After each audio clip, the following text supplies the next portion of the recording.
It always begins in silence. Maybe it's 3:33 a.m. Maybe you've just stirred from a dream you can't remember, but the feeling lingers, like the echo of someone whispering your name through time. You sit up. The room is quiet, but something feels different. Your finger. It's wrapped in something, a single red thread, thin, soft, almost glowing in the moonlight leaking through the curtains. You look around. There's no one here, no spool, no fabric, no reason. And yet, it clings to you, not tightly, but deliberately, like it chose you. You pull it off, set it aside, go back to sleep, but something inside you has already awakened. You begin to notice it everywhere now. That same red, a bracelet on a stranger's wrist, a piece of thread on the ground, curled like a question mark, a child's drawing in the street, two figures connected by a red line. It shows up in your dreams, tied to your wrist, trailing behind you in a hallway of shadows. At first you ignore it, but it keeps showing up, tugging at your awareness like an old memory you never lived, or a destiny you never asked for, but somehow still belong to. It doesn't speak, but it doesn't have to, because deep down you feel it. This isn't just color. This isn't fabric. It's a message. Sometimes you feel it tug when you make a choice. Sometimes it burns slightly when someone lies to you. Other times, it pulls you toward a place, a face, a page in a book you never meant to read. And slowly, your mind stops trying to explain it, because your soul already knows. You're not alone. Not in the way you thought. There is a thread, unseen by most, but always there, woven into the story of your life before you were even born. What if this thread isn't random? What if it's tied to someone else or something else? The ancients believed that souls are bound by invisible cords, some to protect, some to teach, some to test, and some to guide you home. And this red thread, it may not just be following you, it may be leading you. But to understand what this red thread truly means, we have to follow it back, into the first hands that tied it. Long before ink kissed parchment, before prayers were spoken aloud, a red thread pulsed silently through the world, woven not by hands, but by memory. In the temples of ancient Babylonia, high priests whispered of the line of fire, a crimson filament hidden in the robes of oracles, said to be spun from the breath of the gods. It was never mere string. It was law. It was covenant. When wrapped around the wrist of the chosen, it sealed their bond with what cannot be seen, but never sleeps. Further west, among the sands of Egypt, archaeologists have uncovered tombs where red cords were placed across the chests of mummified visionaries. These weren't decorative, they were talismanic, infused with symbols only the dead could decode, a sign that the soul had been marked, claimed, long before death arrived. And far to the east, beneath the silver moonlight of old China, a tale was passed from mother to child, that before we are born, the gods tie a red thread between our hearts and those we are meant to meet. It may tangle, it may stretch across oceans, centuries, lifetimes, but it does not break. Not even death has scissors sharp enough. Mystics believe this thread is more than myth. It is a living code, a spiritual nervous system stretching from the divine to the human. To wear it, or to see it, even in dreams, is to touch something ancient and intimately personal. It is memory, not the kind stored in the mind, but the kind etched into the soul. Some cultures tied it during rituals of birth, others during death. Some wore it for protection, others for remembrance, but all agreed it was sacred. And so, when this thread appears, in your visions, in your feelings, wrapped around your wrist in some dream you can't fully recall, it is not a coincidence. It is a signal, a trigger. Something is awakening. You may have crossed paths with someone who carries the other end of your thread, or perhaps you've wandered close to a destiny you sealed long ago in another body, another life. And now, the thread begins to glow. We grow up believing the red thread is a fairy tale. Just another story whispered to children before they sleep. Soft enough to be forgotten by morning, tender enough to be dismissed as myth. But the thread is no bedtime lie. It is the truth that reality has buried under routines, headlines, and shallow connections. We are taught that coincidences are random, that encounters are accidental, that a passing glance from a stranger means nothing. But what if it was never random? What if your soul already knew who to find, and the thread was the silent map beneath your skin? In the womb of the unseen, every soul writes a contract, not with ink, but with light. A shimmering agreement sealed with longing and purpose. The red thread is its residue, the quiet signature of a promise made before breath touched your lips. But when we enter this world, something strange happens. We forget. The noise of the modern world, the bright screens, the louder voices, the hunger for logic, silences the intuition that once knew how to feel the thread pulling. We mock the sacred, we laugh at the invisible, and we begin to cut cords we never even saw. But not every thread is divine.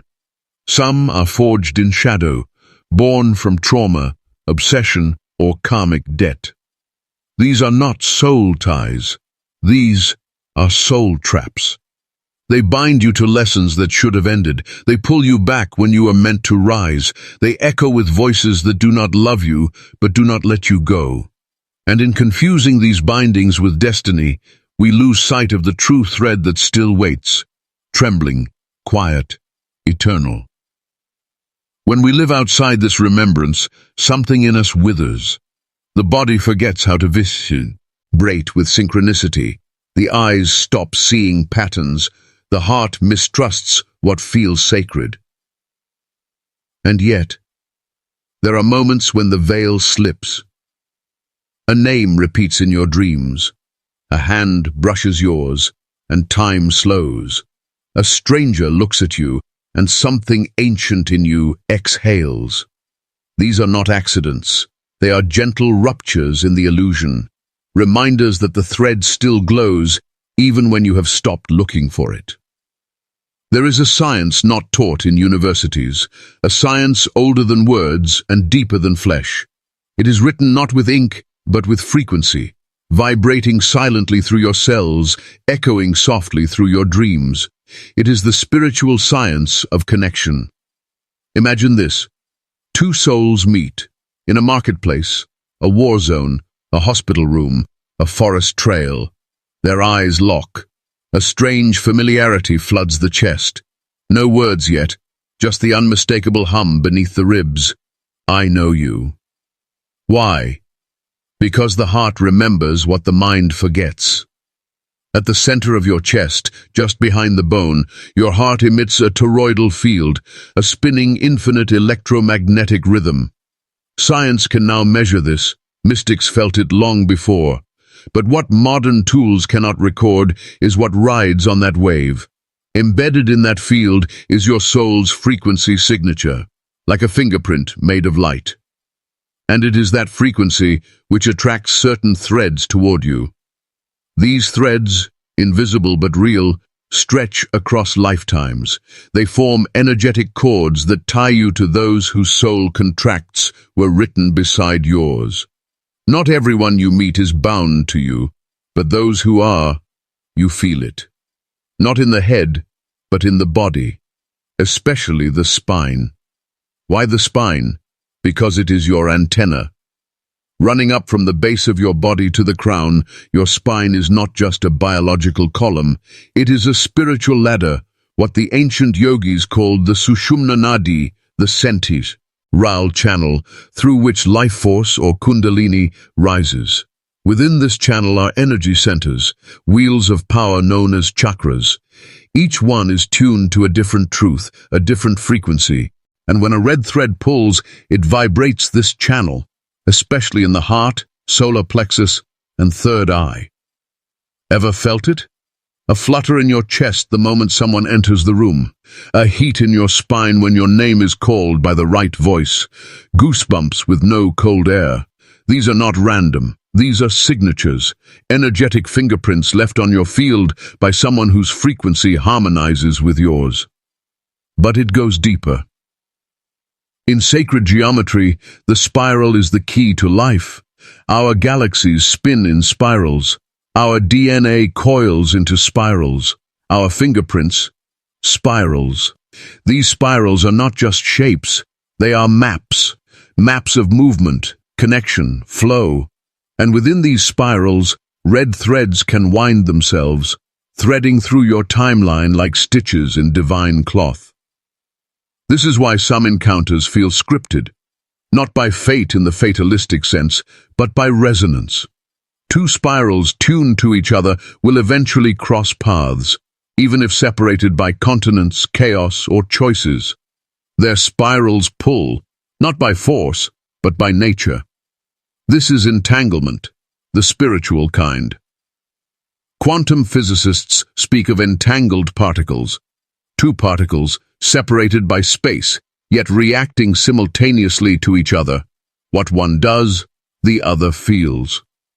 Now imagine this on the soul level. What if souls too can be entangled? What if that ache in your chest isn't yours, but someone else's whisper across the thread? This is why people feel sudden grief with no cause, joy out of nowhere, or a name echoing in their dreams that they haven't heard in years. The thread is tugging. Dreams are sacred messages. When you see someone in your dream repeatedly, someone you barely know or haven't seen in years, pay attention. The red thread often uses dreams to bypass the noise of waking life. It weaves symbols, signs, feelings. It might not be logical, but it's precise. And déjà vu, that sudden flash that. 2. This has happened before. It too is part of the design. Some déjà vu is merely memory hiccups, but some is alignment, a soul checkpoint, a moment where your path and the thread meet at the exact planned moment. It's like the universe whispering, yes, you're in the right spiral. And the red thread, it's not always romantic. That's the mistake many make. Some threads bind us to mentors, healers, even enemies. Anyone whose presence unlocks part of our soul's evolution. Some threads teach through love, some through pain. Some cut us open so our truth can bleed free. Others mend us, stitch by stitch, just by sitting beside us. But they are all sacred. So what is this red thread truly? It is the living equation of love, memory, vibration, and destiny, wrapped in the body of time. It is the whisper of your future, meeting the echo of your past, right here, in this breath. It is the path you cannot see but can feel, in your spine, in your pulse, in the quiet moment before sleep, when a name enters your mind uninvited but not unwelcome. And it is real, even if the world denies it, even if logic cannot prove it, even if no one else believes your connection, because your soul knows what your eyes have not yet seen. And sometimes all it takes is a single moment of stillness to hear the thread hum.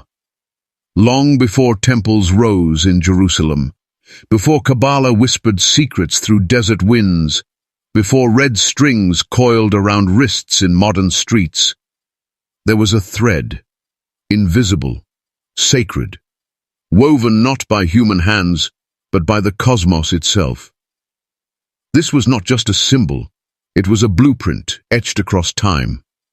In the ruins of Sumeria, priests spoke of the Shuduru, a divine cord that tethered the gods to chosen bloodlines. This thread wasn't made of wool or dyed with pigment. It was said to shimmer like fire, a living frequency pulled from the stars. Those who carried it wheeze, remarked, bound by the destinies of the Anunnaki. Across the sands of Egypt, the goddess Isis wrapped strands of red linen around the bodies of the resurrected. She called it the tongue of Ma'at, the thread of truth that stitched the soul back into harmony. Hieroglyphs depict red bands around the wrists of high priests, each band a contract with the unseen realm, a portal to ancestral light. In the Indus Valley, long before the Vedas were sung, the red thread appeared again. Known as the Kalava, it was tied during fire rituals, invoking Agni, the elemental flame that purifies karma and opens the third eye. Elders believed the thread held memory, not just of your life, but of those before you. It didn't protect, it reminded. And then came the Hebrews. Not in the way modern stories recall, but in fragmented scrolls buried beneath centuries. In the book of Jasher, and texts left out of canon, the red thread appears not just as a sign of protection, but of chosen DNA. Tamar's twins, Zerah and Perez, wrestled in the womb.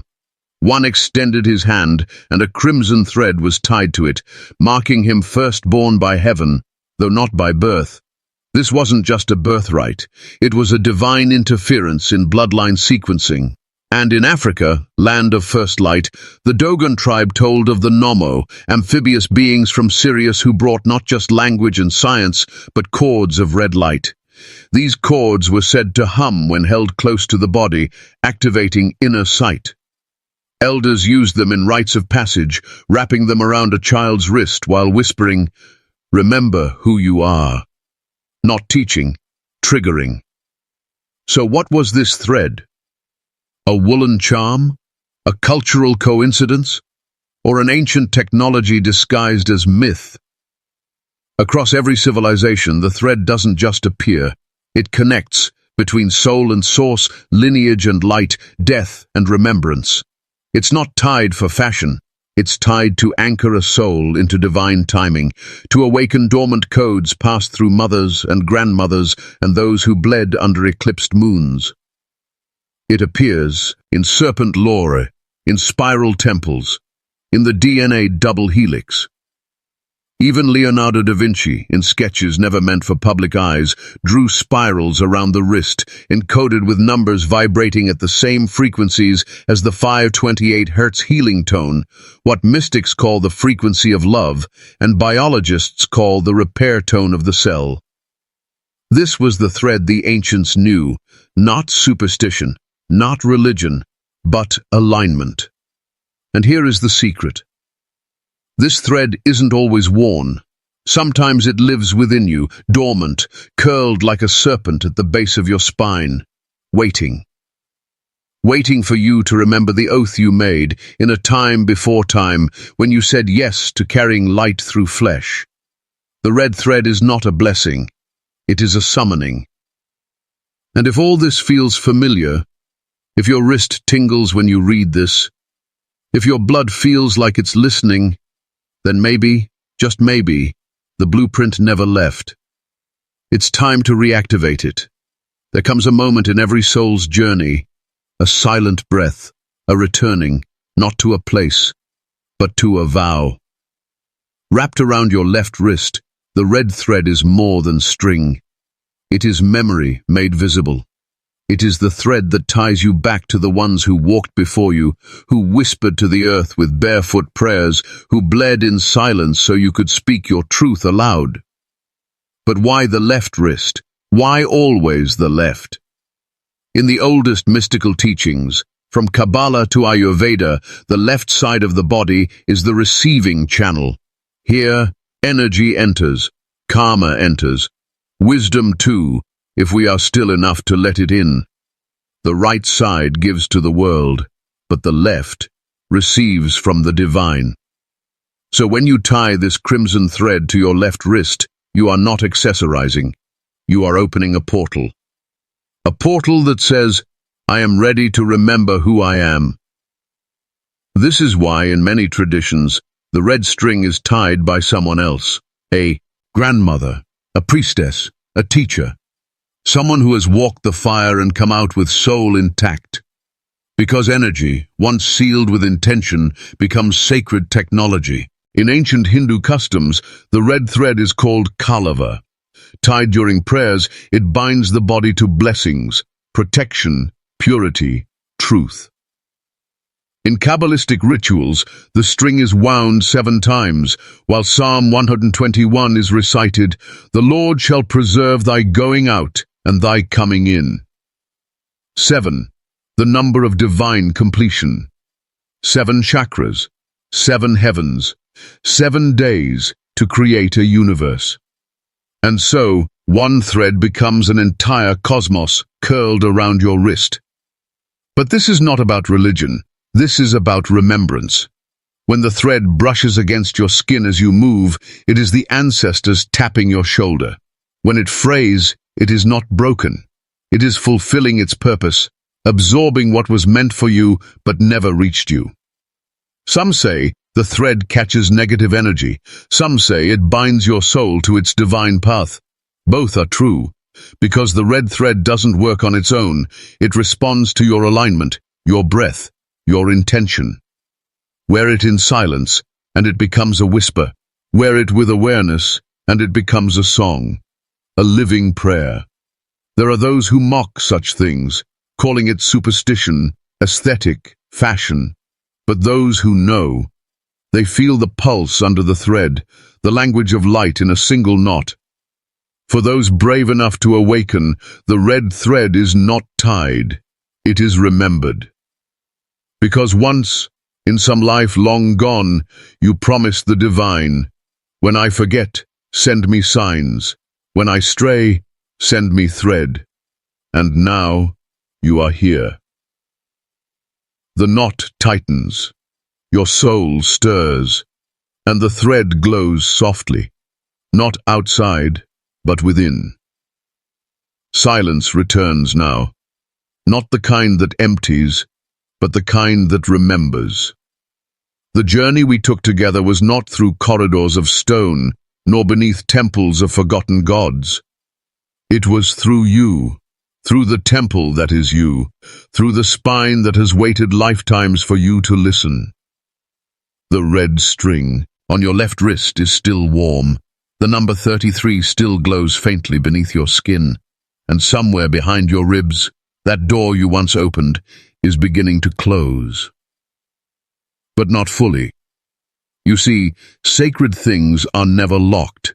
They remain ajar for those brave enough to return, and you will return, because your spine remembers. The serpent may sleep, but its breath still stirs. The codes are not just myths, they're echoes, and every vertebra in you holds one whisper from the divine. You were never just flesh and fear. You are a ladder of light, a gospel written not in words, but in motion, in suffering, in healing. If something stirred inside you during this path, a tremble, a memory, a tear that had no name, honor it. It was your ancestors touching you through time. It was your soul recognizing itself. And now, before we close this sacred portal, just listen. Not to me, but to you. To the map you carry, the pulse that hums like a chant. To the truth that does not need to be taught, only remembered. If this helped you remember a part of yourself, imagine what your body is still holding. Follow the spine gospel and keep walking the thread. The door remains open, but only for those who are still listening.